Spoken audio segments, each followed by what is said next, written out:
Terminons avec les balises graphiques et cette fois-ci avec la balise Canva. Elle est utilisée pour dessiner des graphiques à la volée via des scripts, généralement du JavaScript. Notons bien que cette balise elle est transparente, donc ce n'est qu'un conteneur pour les graphiques.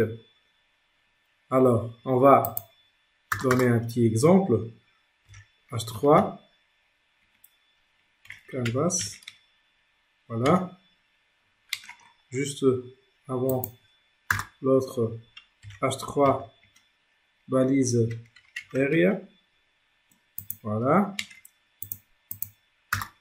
Alors il faut déclarer la balise Canvas. À l'intérieur, on doit écrire un texte une fois le browser, le navigateur ne connaît pas cette balise. Votre navigateur ne prend pas en charge la balise Canvas. Et voilà.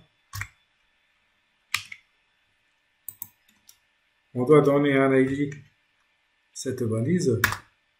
On va l'appeler test par exemple. Et comme nous l'avons dit, cette fois-ci, on est obligé d'utiliser un peu de script, du JavaScript. Donc, je vais ouvrir une balise script.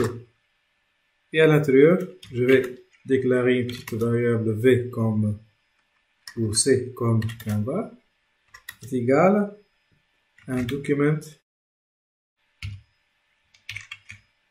by ID. Et on va appeler cette ID que nous avons nommée test. Donc, je vais juste faire connaître à JavaScript cet élément de balise ou cette balise Canva, d'où le nom est test. Ensuite, je vais déclarer une autre variable, par exemple d comme dimension, pour faire appeler d'autres méthodes capables de dessiner. Donc, c'est la variable que j'ai déclarée avant, point, get context. Bien sûr, le contexte, c'est comme l'indique le help ou l'aide de VS Code, et d'habitude 2D.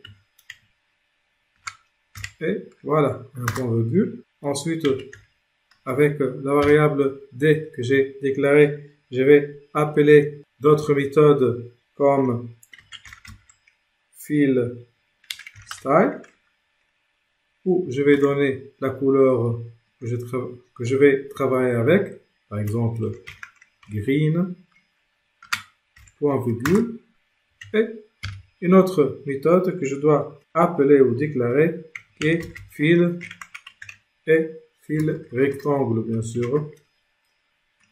Fill rectangle. Et je vais donner les coordonnées de ce rectangle. Je peux utiliser les mêmes coordonnées que j'ai déclarées ou j'ai utilisées avec la balise area, mais pour ne pas compliquer les choses, juste je vais par exemple de coordonnées 00 et 150. Point virgule. Et pour apporter un peu de transparence à notre Canva, je vais appeler une autre méthode qui s'appelle global alpha et je vais donner comme degré de transparence 0,5. Hein. Voilà. Juste une petite remarque que le JavaScript il est très sensible à la casse. Donc, il faut toujours faire gaffe aux majuscules et aux minuscules. Je sauvegarde et j'actualise. Ça ne marche pas. Je vais vérifier le code. Peut-être qu'il faut effacer caractère égal. Je sauvegarde. J'actualise. Et voilà. Donc, c'est un Canva vert. Je peux ajouter d'autres Canva. Bien sûr, on peut changer de couleur à chaque fois. Juste, il faut utiliser une autre couleur. et bien sûr notre adresse ou coordonnées. Voilà, je sauvegarde et j'actualise.